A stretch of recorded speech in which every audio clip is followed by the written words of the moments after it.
부활의 은혜와 이 소망이 늘 우리의 일평생 찬송으로 고백되어지기를 주의 이름으로 축원합니다. 우리가 부활절 인사를 해피 이스터 그렇게 인사하는데, 우리 함께 해피 이스터 이렇게 인사하십시다. 해피 이스터. 행복한 부활절이 되기를 주의 이름으로 축복합니다. 축복합니다. 기독교의 신앙 자체는 신비입니다.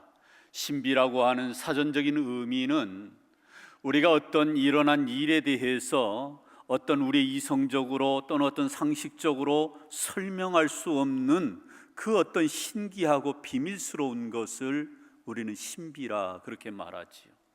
분명히 그 일이 일어났습니다. 그 현상이 있어요. 그런데 이것을 우리 인간의 이성으로 상식으로 설명할 방법이 없는 거예요. 여러분, 그런 의미에서 우리의 신앙은 신비한 영역이 굉장히 많습니다. 여러분, 우리 인간의 한계가 그 영적인 세계를 보지 못하기 때문에 우리 이성으로 또 어떤 우리의 지성으로 그 모든 비밀한 것들을 우리가 다 말할 수가 없더라는 거지요. 기독교의 신비 가운데 몇 가지를 좀 우리가 거론한다면, 첫 번째로는 하나님 자체가 신비로운 분이세요.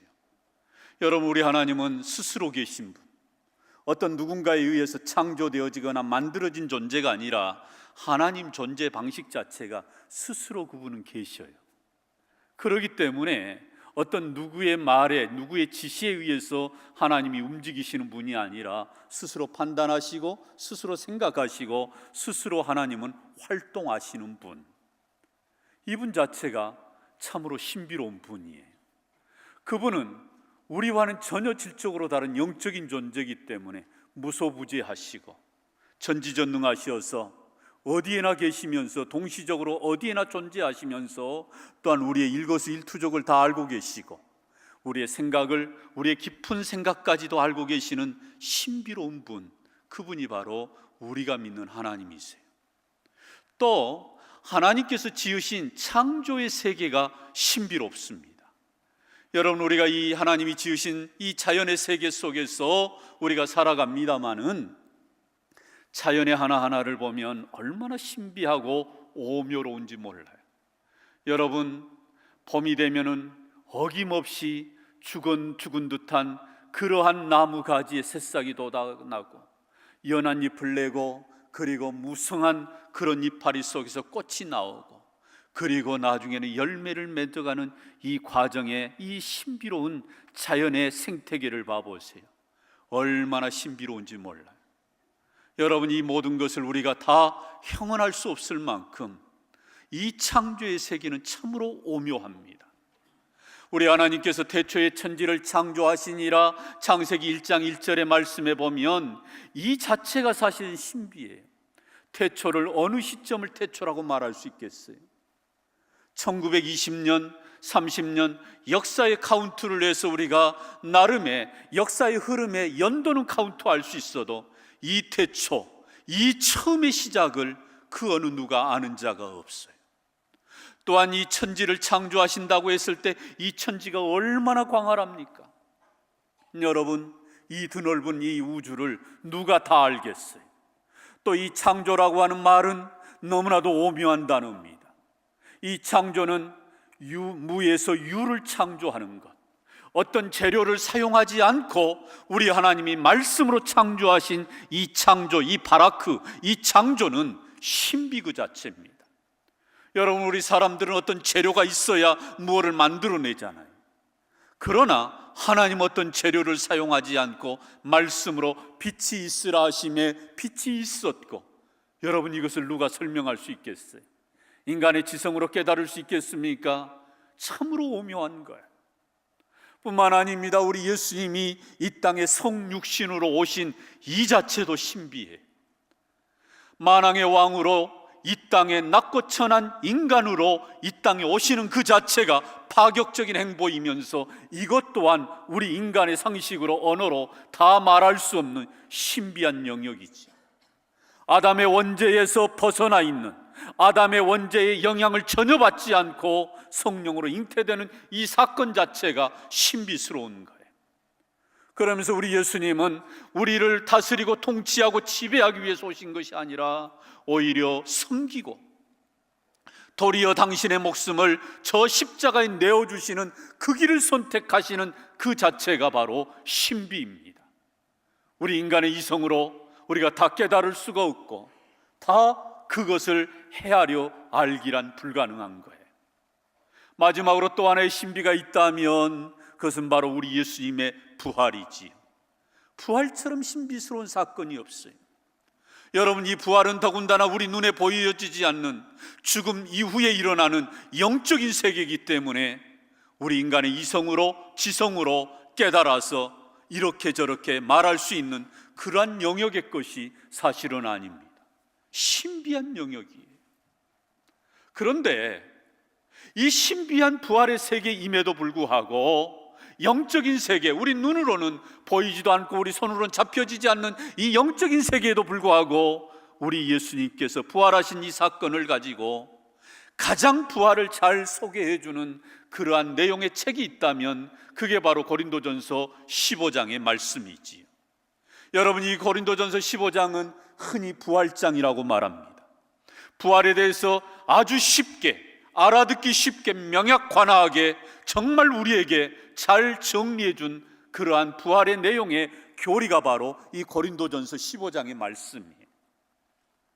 우리에게 이 부활은 막연한 것이 아니라 실제 일어난 사건이라고 이 부활에 대해서 언급하면서 바울은 3절로 8절에서 부활의 수많은 목격담을 이렇게 소개하고 있습니다. 우리 같이 한번 읽습니다. 그리스도께서 우리 죄를 위하여 죽으시고 지낸 바 되셨다가 성경대로 사흘 만에 다시 살아나사 게바에게 보이시고 후에 12 제자에게와 그 후에 500여 형제에게 일시에 보이셨나니 그 중에 지금까지 대다수는 살아있고 어떤 사람은 잠들었으며 그 후에 야고보에게 보이셨으며 그 후에 모든 사도에게와 맨 나중에 만삭되지 못하여 난 자 같은 내게도 보이셨느니라. 아멘.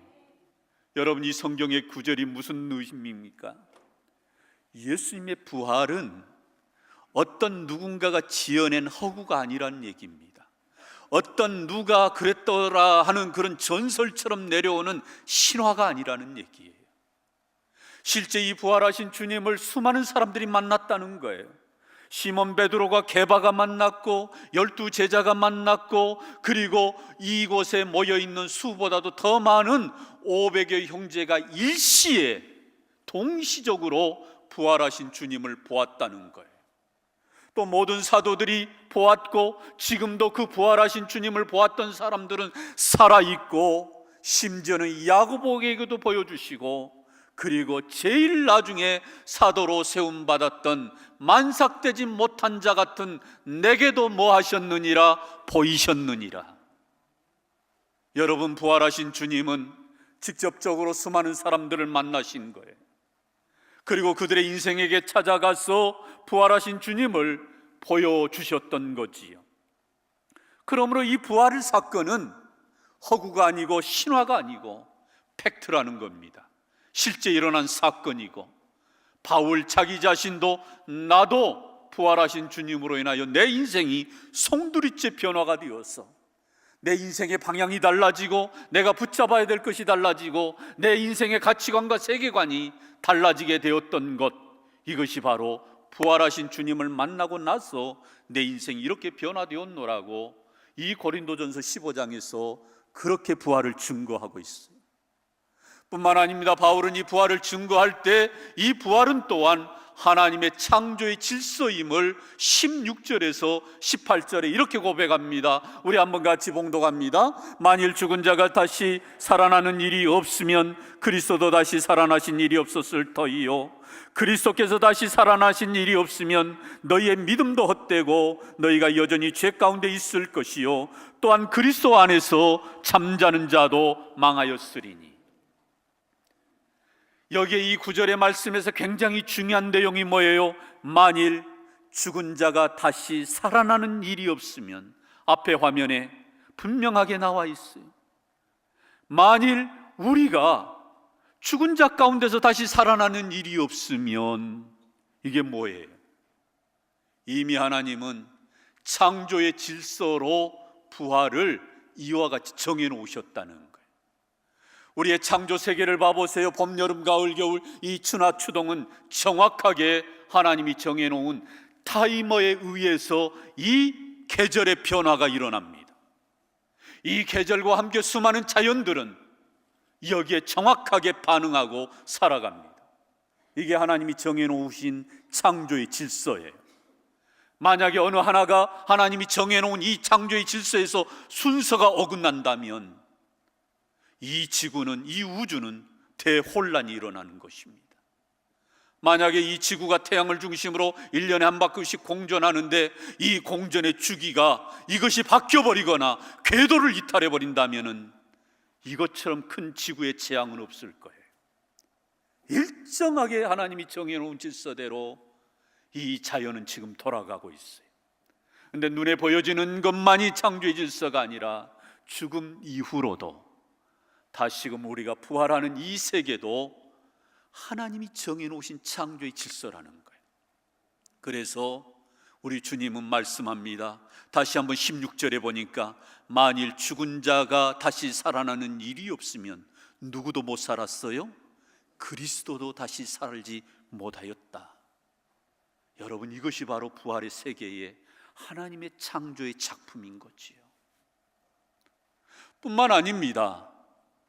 이와 같이 하나님이 이 부활의 세계를 창조하셨는데 무엇보다도 우리의 삶이 이 부활의 세계에 늘 우리가 초점을 맞추고 살아가도록 우리 하나님은 우리에게 은혜를 베푸시는 것입니다.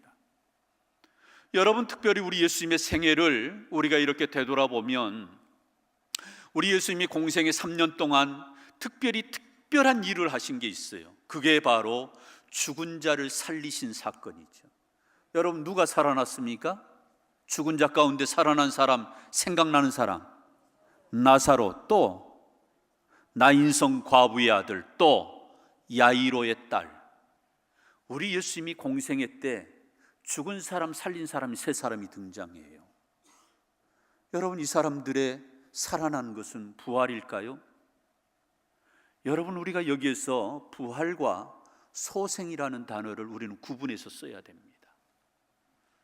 즉, 나인성 과부의 아들 야이로의 딸 또 나사로가 살아난 것은, 이것은 정확하게 말하면 부활이 아니에요. 다시 살아났다고 해서 부활인 거냐? 아니다 그 말이에요. 소생입니다.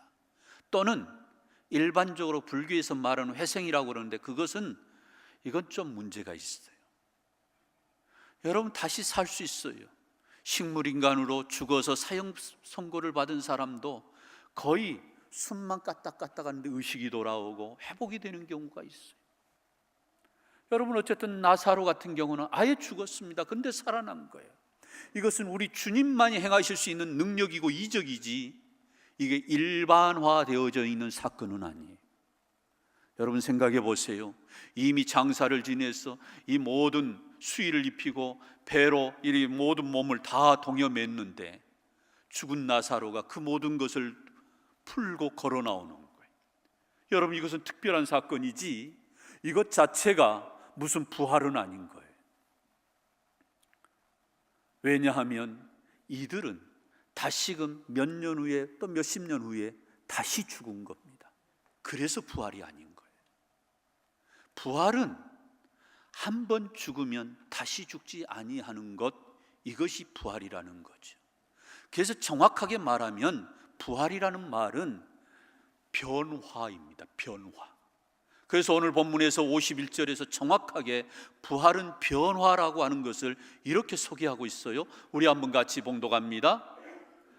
보라, 내가 너희에게 비밀을 말하노니 우리가 다 잠잘 것이 아니요 마지막 나팔의 순식간에 호련히 다 뭐 되리니 변화되리니. 마지막 나팔, 이게 뭡니까? 우리 예수님이 마침내 이 땅에 재림주로 오실 때에 천사장이 나팔을 불매 그 나팔 소리와 함께 죽은 자들이 마침내 다 잠잘 것이 아니요 마지막 나팔 소리가 불려지는 순간 순식간에 그들은 호련히 다 뭐하리니 변화되리니. 여러분, 부활은 변화예요. 그래서 실제적으로 우리가 변화되는 것이 바로 부활이라는 거예요. 그래서 52절에서는 좀 더 정확하게 어떻게 그러면 우리가 변화된다는 말인가 이렇게 소개하고 있어요. 같이 봉독합니다. 나팔 소리가 나매 죽은 자들이 뭐 할 것으로, 썩지 아니할 것으로 다시 살아나고 우리도 뭐 하리라, 변화되리라. 여러분, 우리 모두가 죽은 자들이 썩지 아니할 것으로 변화된다는 거예요. 이것이 진정한 부활이라는 거지요. 또 53절에서 뭐라고 고백하느냐? 우리 53절에서 같은 맥락의 말씀인데 같이 읽습니다. 이 썩을 것이 반드시 썩지 아니할 것을 입겠고 이 죽을 것이 죽지 아니함을 입으리로다. 이게 뭐라는 거예요? 부활이라는 거예요. 여러분, 썩을 몸이 썩지 아니할 몸으로, 이 죽을 몸이 이제는 더 이상 죽지 아니할 몸으로 변화되는 것, 이것이 부활이라는 거지요. 그래서 이것을 좀 더 구체적으로 이미 이전에 42절에서 44절에 이렇게 바울은 또한 증거합니다. 우리 한번 같이 읽습니다. 죽은 자의 부활도 그와 같으니 썩을 것으로 심고 썩지 아니할 것으로 다시 살아나며 욕된 것으로 심고 영광스러운 것으로 다시 살아나며 약한 것으로 심고 강한 것으로 다시 살아나며 육의 몸으로 심고 신령한 몸으로 다시 살아나나니 육의 몸이 있은즉 또 무슨 몸도 있느니라, 영의 몸도 있느니라. 아멘. 이게 부활이라는 거지. 여러분, 우리의 썩을 몸이 이제는 썩지 아니할 몸으로 부활하는 것, 우리의 욕된 몸이 세속적으로 찌들어서 더러워지고 취해진 우리의 몸이 영광스러운 몸으로 다시 살아나고, 약한 몸이 질병으로, 어떤 연약한 질병으로 우리가 병들어서 약한 몸이 무슨 몸으로 변화된다고요? 강한 몸으로 다시 살아나 변화가 되고, 그리고 우리의 육의 몸이 신령한 몸으로 변화가 될 것이다. 다시 살아나게 될 것이다. 이게 부활이라는 거예요. 그래서 나인성 과부의 아들이나 야이로의 딸이나 죽은 나사로가 살아났다고 해서 그것이 부활이 아니다 이 말이에요. 그것은 정확하게 말하면 소생, 다시 솟자, 다시 살아난 것일 뿐 부활은 아니에요. 부활은 그 죽음과 함께 더 이상 이제는 죽음이 없는 거예요. 그런데 너무나도 신비로운 몸으로 변화가 된다는 거예요. 여러분, 우리가 나이가 들면 서서히 우리의 겉사람이 후패해져 가잖아요. 뭐 여러 가지 질병에 우리가 약해지고, 또 그러다 보니까 우리의 그런 외모가 왠지 우리가 보기에도 우리가 마음에 들지 않을 만큼 세월은 어김없이 와요. 유행가 가사에 보니까 그런 가사가 있더라고요. 저 고장난 벽시계는 멈추어 섰는데 이 세월의 시계는 멈추질 않는다고. 여러분, 참 유행가 가사도 보면 정말 일리 있는 고백이 많아요. 저 벽시계도 고장나가지고 멈추어 섰는데 이 세월은 어찌 된 것인지 고장이 안 난다는 거예요. 여러분, 그런 줄 알고 후패되어 가고 늙어가는 것을 우리가 담담히 받아들일 주의 이름으로 축원합니다. 우리가 왜 부활체를 입어야 되는가? 왜 썩을 몸이 썩지 아니할 몸으로 우리가 바뀌어야 되는가? 변화되어야 되는가? 이유는 간단합니다. 우리의 몸 이거 가지고 영원한 세상에서 못 살아요. 죄송하지만 아직까지 우리나라 평균 연령 80세가 안 됩니다. 남자가 78세 몇 개월이에요. 여자가 한 1년 79세 몇 개월입니다. 아직 80세가 안 돼요. 100세 얘기하지만 아직도 평균 100세를 살려면 20년 세월이요, 그렇게 쉽게 이렇게 늘어나질 않아요. 우리나라 우리 교회 안에 100세 넘으신 분 계세요? 없어요. 우리 정장로님은 올해 98세인가요? 정말 건강하셔서 이렇게 교회에 오신 분 계세요. 여러분, 우리가 아무리 건강해도 나이가 들면 우리의 육체는 후패해져 갑니다. 이 몸 가지고는 영원한 세계에서 살 수가 없어요. 그럼 저 영원한 세계에서 살려면 그 세계에 맞는 옷을 입어야 되는 거죠. 몸을 입어야 되는 거예요. 그래서 썩을 몸이 썩지 아니할 몸으로, 죽을 몸이 더 이상 죽지 아니할 몸으로, 욕된 몸이 이제는 영광스러운 몸으로, 약한 몸이 강한 몸으로, 육의 몸이 신령한 몸으로 우리는 반드시 다시 살아나서 변화가 일어나는 줄로 믿습니다. 이게 부활이에요. 또한 부활이라고 하는 것은 이동하는 것입니다. 이 세상에서 저 세상으로 이동하는 것, 이것이 부활이에요. 믿는 자는 하나님의 나라로 천국으로 이동하는 것이고, 죄송하지만 믿지 않는 자는 이 세상에서 지옥으로 이동하는 것이, 이게 부활의 신비입니다. 그래서 영성학자 헨리 나우에는 이렇게 말을 했습니다. 시간의 세상에서 영혼의 세상으로 통하는 것이 바로 죽음이라는 거예요. 죽음은 뭐냐?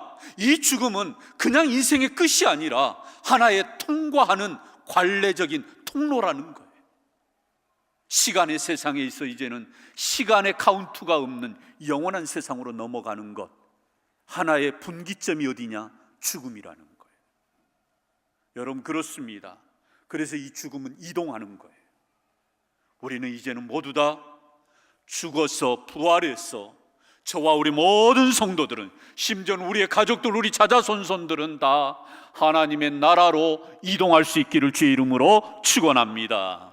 축원합니다. 요한복음 20장에 보면 제자들이 3, 3, 5 모여서 부활하신 주님에 대한 얘기를 나누고 있어요. 야, 나는 얼마 전에 부활하신 주님을 만났네. 자네도 만났는가? 나도 만났네. 그런데 여기에 유독 소외된 듯한 사람이 하나 있었는데, 그 사람이 누구예요? 도마예요. 나는 못 봤는데, 나는 만나지 못했는데. 자네 못 봤어? 못 만났어? 나 못 봤어. 우리가 만났어. 그러니 자네도 부활의 주님을 믿게 말을 했지만은 도마는 믿지 못하겠다고 이렇게 얘기했어요. 뭐라고 얘기했느냐? 우리 같이 한번 읽습니다. 내가 그의 손에 못자국을 보며 내 손가락을 그 못자국에 넣으며 내 손을 그 옆구리에 넣어보지 않고는 뭐하지 않겠노라? 믿지 아니하겠노라. 여러분, 이것이 솔직한 도마의 마음이었어요. 우리는 흔히 도마를 의심 많은 도마, 그렇게 얘기합니다. 근데 과연 정말 도마가 의심이 많았을까요? 저는 그렇게 보지는 않습니다. 우리 여기에 계신 분들 중에도 도마와 같은 성격이 있잖아요. 보아야 믿는 사람, 확실하게 확인해보고 믿는 사람, 따져보고 틀림이 없으면 믿는 사람, 이게 도마의 성격인 거예요. 제자들은 만났다고 그러고 보았다고 그러는데 자기는 만나지도 보지도 못했으니, 이 성격을 가진 도마는 나는 그분의 손가락에 내 손가락을 손에 내 손가락을 넣어보고 그분의 옆구리 창자국에 내 손을 넣어보아가지고 만져보고 나는 믿겠다. 솔직한 고백이지요. 그런데 시간이 지났습니다.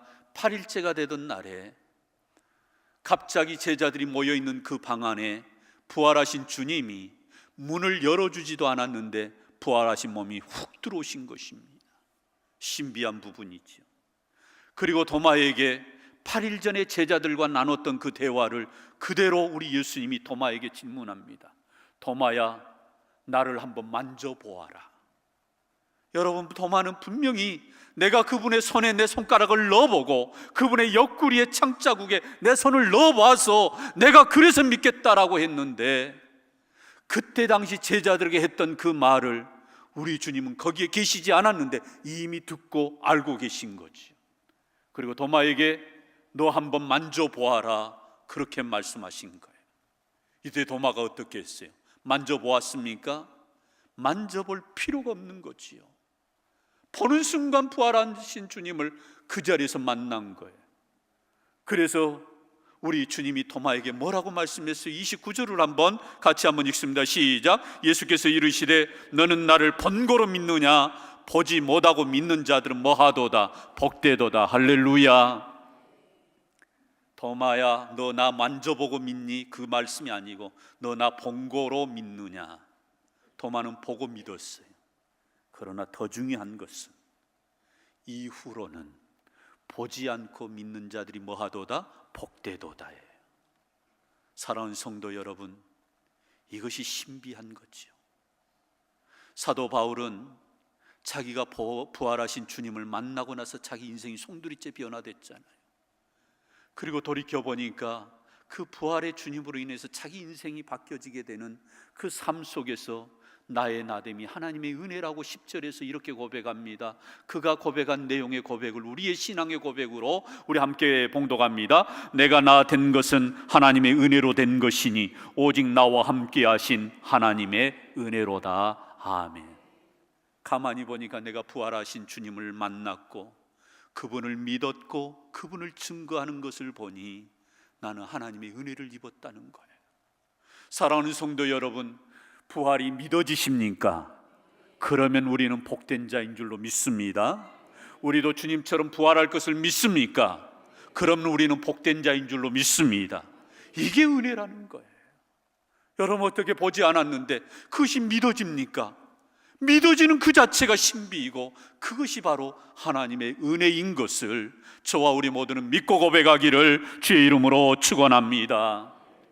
이 부활은 너무너무 신비한 거예요. 그러나 신비하게 그냥 막연하게 가려져 있어서 뭐가 뭔지 모르는 그러한 두리뭉실한 것이 아니라 이 부활은 정확하게 명확하게 우리에게 이렇게 소개해 주고 있습니다. 그래서 이제는 바울이 결론적으로 이 부활의 신앙을 가지고 우리가 어떠한 세파 가운데서도 흔들리지 않고 주의 일에 힘쓸 것을 당부하는 말씀을 57, 8절에서 이렇게 고백합니다. 우리 한번 같이 읽습니다. 우리 주 예수 그리스도로 말미암아 우리에게 승리를 주시는 하나님께 감사하노니 그러므로 내 사랑하는 형제들아 견실하며 흔들리지 말고 항상 주의 일에 더욱 힘쓰는 자들이 되라. 이는 너희 수고가 주 안에서 헛되지 않은 줄 알미라. 할렐루야. 그렇습니다. 우리가 이제 우리의 삶을 살아갈 때 우리 온 무등교회 성도들은 이 확고한 흔들리지 않는 견실한 이 부활의 신앙의 고백을 가지고 우리도 살아가기를 주의 이름으로 축원합니다. 여러분, 우리는 나중에 다 부활하는 거예요. 저는 수많은 장례를 치릅니다. 우리 교회에 또 하나의 장례가 났어요. 최순희 권사님의 아버님. 어제 우리 부목사가, 제가 대신 못 가고 부목사가 영광까지 갔어요. 다시 한번 영접 기도하고 천국의 소망을 드리고. 여러분, 우리는 목회 사역 가운데 어쩔 수 없이 죽음을 앞에 둔 사람들, 사선을 넘나드는 사람들을 우리는 만나고 있습니다. 그들에게 우리가 할 수 있는 가장 귀한 말이 뭘까요? 집사님, 천국 한복판에서 만납시다. 반드시 우리는 부활합니다. 아버지 집에서 영원히 살 것입니다. 이 신앙의 고백으로 우리는 그들을 권면하고 기도해 드려요. 사랑하는 성도 여러분, 먼 훗날 우리에게는 반드시 개인적인 종말이 옵니다. 우리도 이 세상 떠납니다. 그러나 막연히 우리가 이 세상 떠나는 것이 아니라 이제는 우리가 예수 그리스도처럼 부활의 첫 열매가 되신 그분처럼 우리도 부활한다면 우리는 죽음 앞에서 절망하지 않기를 주의 이름으로 축원합니다. 이 죽음을 넘어서서 부활의 신앙을 가지고 이제는 주의 일에 힘쓰는 주의 백성들이 되기를 주의 이름으로 축원합니다. 이 부활이 우리의 자랑이 되고 우리의 신앙의 고백이 되고 그리스도를 증거하는 우리의 전도의 그러한 메시지가 되기를 주의 이름으로 축원합니다. 은혜로우신 아버지 하나님, 참으로 우리 모두에게 이 세상으로만 끝나는 것이 아니라 다시금 살아나는 부활의 세계로 우리를 초청하여 주신 이 크신 은혜 앞에 감사드리오니 우리 아버지 하나님, 이 영광을 받아 주시옵소서. 무엇보다도 우리 모두도 예수님처럼 부활할 것을 확고하게 믿고 이 부활의 신앙으로 흔들리지 않는 인생 살아가게 하여 주시옵소서. 예수님 이름으로 기도드리옵나이다. 아멘. 찬송